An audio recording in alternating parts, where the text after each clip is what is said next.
تخيل كده لو انت طالع رحلة سفاري وفجأة لقيت نفسك تايه في الصحراء بعربيتك، ولا في موبايل سيجنال، ولا انت معاك بوصلة، ولا عارف تروح فين ولا تيجي منين. تفتكر هتكون مهمتك على النجاة سهلة بدون أي مؤشرات أو وسائل ممكن تساعدك على الخروج من المحنة دي؟ أعتقد إن مهمتك هتكون صعبة. طيب إيه رأيك لو افترضنا إن عربيتك دي هي حجم مبيعات شركتك، وإن الصحراء دي هي السوق؟ يا ترى هتعرف مبيعات شركتك دي رايحة على فين، وهتزيد ولا هتقل، وإنت هتحضر إيه ولا هتستعد إزاي، وإنت مش شايف المنافسين اللي حواليك، ولا عندك أي أدوات أو وسائل تساعدك، ولا عارف تقرأ ولا تحلل السوق اللي إنت فيه؟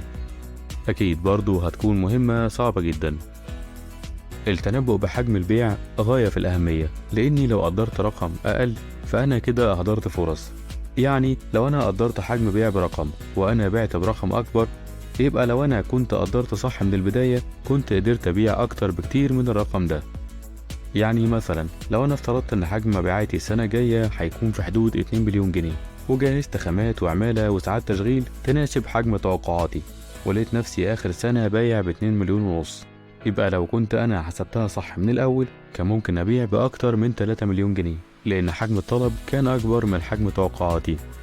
والعكس صحيح، لو أنا تنبأت برقم مبيعات كبير وكان حجم البيع الفعلي أقل من توقعاتي، فهلاقي عندي في آخر السنة بضاعة راكدة ومضطر إني أخزنها أو أبيعها بسعر أقل.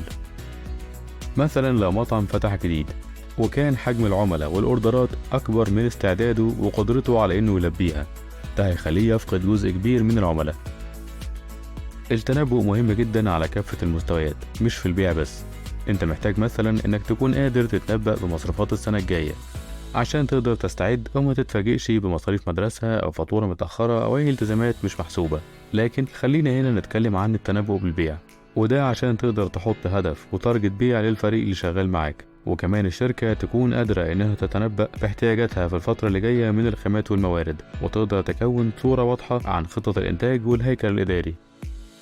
عشان تقدر تعمل سيلز فوركاستنج او تتنبأ بحجم البيع للفترة اللي جاية، لازم يكون فريق البيع بتاعك عنده قدر من الخبرة وقادر على دراسة معطيات واحوال السوق اللي بيحكموا قانون العرض والطلب، واللي ممكن يكون مؤشر على زيادة او خفض الانتاج في الفترة اللي جاية.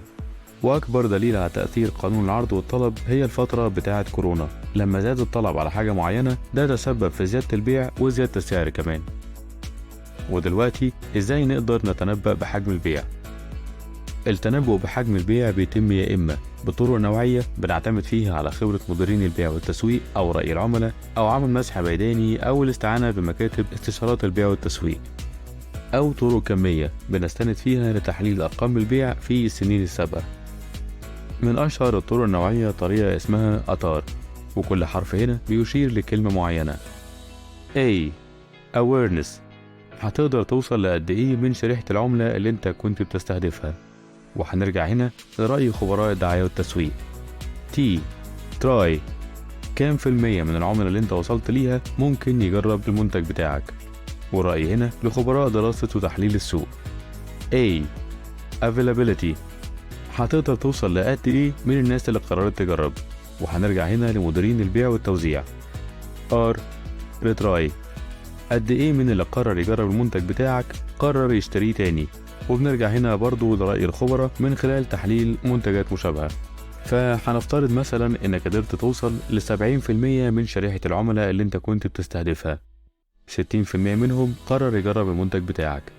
90% من الناس اللي قررت تجرب قدرت توصل للمنتج وتشتريه، و80% منهم عجبهم المنتج وقرروا يشتروه مرة تانية.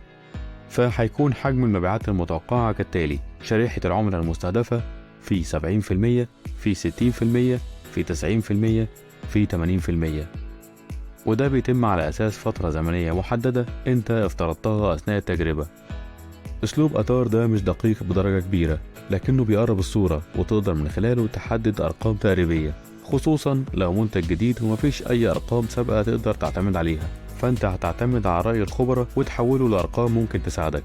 لكن لو في أرقام سابقة للبيع الفعلي فتقدر تعتمد عليها وتحللها وتطلع من خلالها افتراضات وتوقعات أكثر دقة، وهي دي بقى الطرق الكمية. ومنها طرق حسابية سهلة زي التنبؤ البسيط، واللي بنفترض فيه إن حجم مبيعات السنة السابقة هي توقعك للسنة الجديدة، أو المراحل الزمنية بتاخد متوسط الزيادة للسنين السابقة وتعتبره هو توقعك لزيادة المبيعات في السنة الجاية.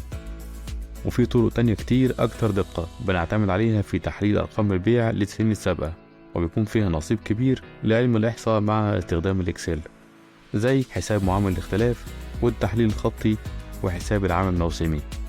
ولكن كده الموضوع هيوسع مننا ويكون أكبر من الفيديو ده، خاصة مع وجود عناصر كتيرة بتأثر في حجم المبيعات غير العامل الزمني، زي السعر وميزانية التسويق وحجم الدعاية وقنوات التوزيع.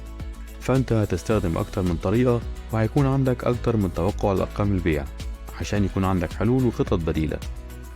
المهم في النهاية إننا نكون فهمنا أهمية السيلز فوركاستنج أو التنبؤ بحجم البيع ومدى تأثيره على استقرار الهيكل الإداري والوضع المالي وتكوين صورة واضحة عن مستقبل الشركة. وبكده بيكون الفيديو بتاعنا خلص. شكرا على المشاهدة، ونتقابل قريب إن شاء الله.